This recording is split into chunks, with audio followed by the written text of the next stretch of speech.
Welcome back to our wonderful Melbourne Catholic website, and I've got a little bit of a surprise for you. This Friday night, in the beautiful St Patrick's Cathedral, Thomas Heywood will present a wonderful organ recital. It will be rather dazzling.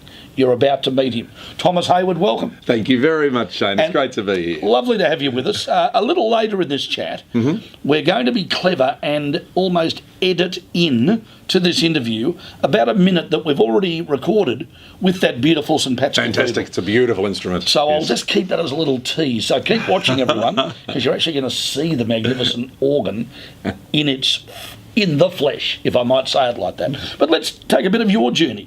They tell me you were almost a bravo maestro at about the age of 5. Yeah, you obviously love the organ. I do. And you're obviously very good at it. I always have, yes, absolutely. So take us through your history. Absolutely. Goodness me, mum and dad, both professional musicians. I was an only child, am an only child. A lot of energy went into that. I love music. They say that you can hear in utero these days. So I was able to listen. Mum was a rehearsal pianist, so I think I was born in January, so I suspect I heard a fair bit of Handel's Messiah for about the 3 months before I was born. Makes sense. Yeah, absolutely.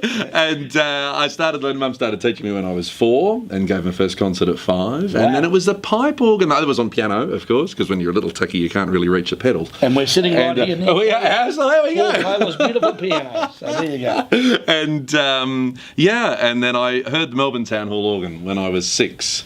Of hearing the organ, we went into Scott's Church in Melbourne as well in there, and so I heard that fabulous big organ in there every week, and that inspired me as little boys. I want to have inspiration from large, loud things, you know. Yes. And then Melbourne Town Hall went to a concert there and just jumped out of my skin. I couldn't contain myself. I was so excited hearing this thing, feeling the floor shake and watching all the power and excitement. I thought, I've got to do this. Wow. And that was where the journey began, and here we are. Do you remember that very first time you played at the age of 5? Have you got any memory of that? As a pianist, yeah, I do. I can remember it sounds a bit pretentious and stupid, but if it makes any sense, I can sort of remember the joy that you give to other people when you're playing. And I can remember a lot of adults thinking, and I think, wow, I can, bring these people pleasure doing that. And particularly if you're 5 or 6 years of age. Yeah, as a little kid you tend to. I think anyone would sit there and go, wow. There is a bit of wow it's fun. it. Yeah. And so was most of your upbringing around church and cathedral music, or was it broader than that? Yeah, pretty much a great deal of church and cathedral music, absolutely, and organ music, very, very much so. Sang in the choir at Scott's Church, went through the ranks from treble, choral scholar, alto, tenor, bass, organ scholar, all of that thing, grew up the sort of normal way in that sense. Yes. And also with the organ as a concert instrument at Melbourne Town Hall, because I was very lucky in the 80s and early 90s, I could get very regular access to the Melbourne Town Hall organ, which was just fabulous to be able Now, I will be promoting this later in the interview, but I want to do a little promotion now. Thomas is playing this Friday night, almost Christmas Eve. It'll be about the 22nd, I would say, if my maths is right. This Friday night in the cathedral at 6:30. And it's well worth your effort to come along and listen to a real maestro. So let's get back to your upbringing. Yes. I suppose my first question is, what do you think makes a good organist? Yes. It's a fascinating question, and there are many jokes about organists, of course. I can remember the famous one in a famous English cathedral where it has in memory, there's just a small plaque reserved on the wall, in memory of a great organist and a fine musician. Looks like there's room for only one in there.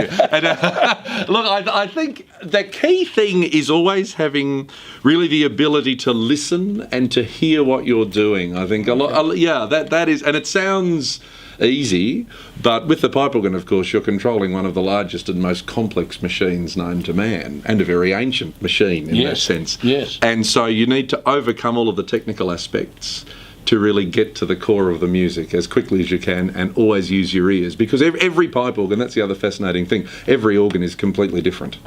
If we might actually cross over to our little chat that we've already had inside the cathedral, so everybody can see what the St Patrick's Cathedral organ actually looks like.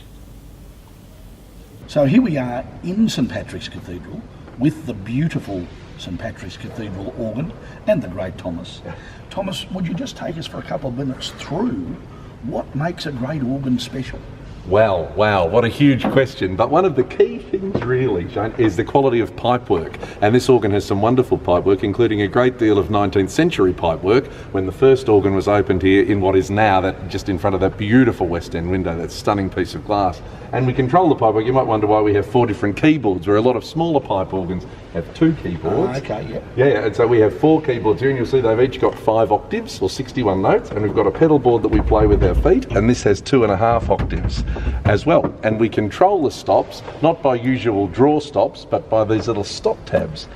And this little particular stop here, which is beautiful, I don't think I should be playing because there are confessions at the moment, but it's an absolutely beautiful colour. The quality of pipework and the quality of the action. And this organ has electric action, which means that we have all cables running from here up to the thousands and thousands of organ pipes up there. So we're back here. That was wonderful the way you did that, Thomas. We've edited that into the Excellent. chat. Now I want to start talking about what you were saying. Yes. I know, for instance, you've travelled all over the world. Yep. You've done countless concerts. Yep. One thing I read was, I think you went to Russia in 2012. We did. Did an amazing yes. Now, I'm not in any way anything to do with an organ, so these might be silly questions in a sense. But the first thing that occurs to me is, when you get to Russia, do you actually know what sort of an organ you're going to be playing on? Is that quite intimidating, or have they already told you that it'll be this sort of an organ with this many pipes and what? Yeah, absolutely. We have, so you're sent what are called stop lists, or the specification of the instrument, and so you can judge from that and from who built the organ roughly what it will sound like. But of course, as they say, the best stop on the organ is the building in which it's housed. Yes. And so you can know, for example, if the organ was built in the 1970s by a certain firm and it's got that stop list and you know it has that many notes, then you know the sort of repertoire that you can play on that particular instrument. Yeah. So you've almost answered my next question, and that is a certain organ better for certain type of music? Yes, definitely. But I mean, the pipe organ has the largest repertoire of any musical instrument, so you've got a great selection of what you can play on certain instruments to make them sound the most appropriate. Okay, so here's a testing question. Yes. Handel's Messiah. Yes.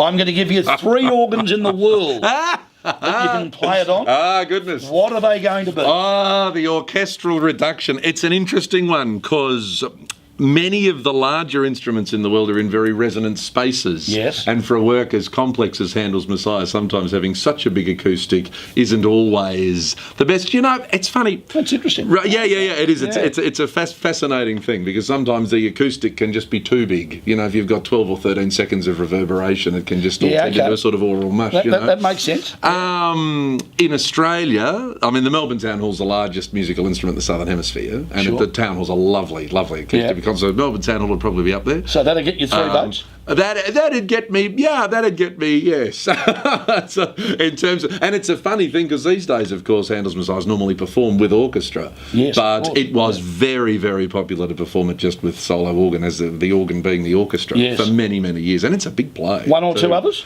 I suppose I should say the organ in St Patrick's Cathedral. I wondered if that might get a mention.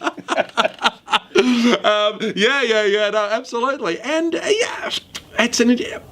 It's a funny thing. There's a wonderful organ in St Joseph's Cathedral, Buffalo, in upstate New York, a big Hook and Hastings organ, and that is a lovely acoustic, generous but not too much, and a fabulously, romantically, beautifully voiced instrument. In Buffalo. Lovely colours. Well, there you go. In Buffalo, absolutely. Of all places, that springs to mind. Now, we're in the Christmas season. Are there 1 or 2 songs of that beautiful array of great Christmas carols that we hear sometimes it might be a song we haven't heard very often? Yes. Are there 1 or 2 that are best on the organ for you? It's interesting. There are so many beautiful, grand Christmas carols, and there are so many, which is fascinating. There's a lot of organ literature out there as fantasias on Christmas carols, so many of them, and of course you can really only perform them seasonally. Yes. So on Friday night we've got the finest 19th century concert organist W.T. Best. He wrote this huge, monumental Christmas fantasy on old English carols for Christmastide. Wow. And it's God Rest Ye Merry Gentlemen and all of the Boar's Head Carol, the whole works, and it sounds fabulous. So Oh, look, I think there's nothing. Christmas isn't really Christmas without the King of Instruments accompanying Big Majestic. I just have to do. Hark the Herald Angels. It's fabulous. They come in faithful. Agree. Yeah, absolutely. I suppose. Yeah, one of my favourites would be O Come All Ye Faithful. Yeah. I do. I reckon it's my equal favourite with O Holy Night. Oh yes, that's beautiful. Now, does it get a run in your? It doesn't this Friday night. But it is fantastic. There were so many to choose from. I thought, well, I do. Yeah, no, we got. Yeah, absolutely. Well, tell us. I'm told you've got a lot of the songs in your head, which is a wonderful skill or a wonderful gift in itself. And some of these things you've written, not maybe the Christmas songs, but you've written a lot of organ music. Yeah, and yourself. transcribed a lot of organ music. Yeah, music written for other instruments. Yep. For Friday night, yes. Give us a little tease on some of the things we might hear of that many thousand that are sitting there in your head. Well, look, we've got a massive program. And you've chosen already? Fantastic. I have chosen already, So this yes. isn't just going to be on the night? Absolutely. You know No. right now. I know, yes, absolutely. Yeah, when Paul invited me to give the concert, go through, look, how long would you like the concert to be? What would you like to play? Yes, feature Christmas repertoire. So we've got everything from a big German concert fantasia on O Sanctissima. Yes. The old very well-known tune. Fantasia and Christmas carols, First Noel, Good King Wenceslas. We've got In Dulce Jubilo, huge German 19th century, big fantasia on In Dulce Jubilo, which is Good Christians All Rejoice. So Yes. No, it's a wonderful program, really. You're And looking Bach, for- of course. Some Yeah, Bach. oh, Good fantastic. Bach. You're looking forward to it? I am. I am. Have you played in St Patrick's very often? I have, yes. Not for many years. I did a fair bit in the early 90s. Yes. Oh, which is about, 25 years It's a long ago? time ago God, now. it is. And in fact, before the work was done in 1997, there was a lot of work done on the organ here in 1997. So, yeah, before that, a great deal. So. Well, look, we're actually very lovely to have you with us. Thank you. And good luck on Friday night. Thank you very It much. seems to me you won't need a lot of luck. But at the same time, I know there's a lot of people anticipating your presentation. 6:30, Friday night, St Patrick's Cathedral.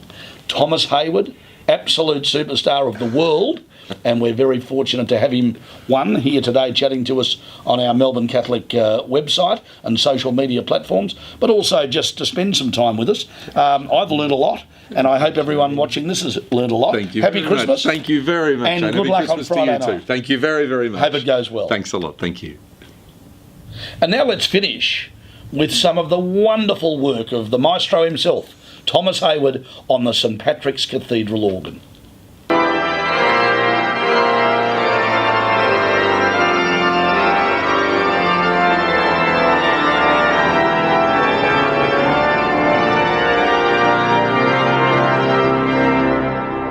And you'll have to come to the concert to hear the finish.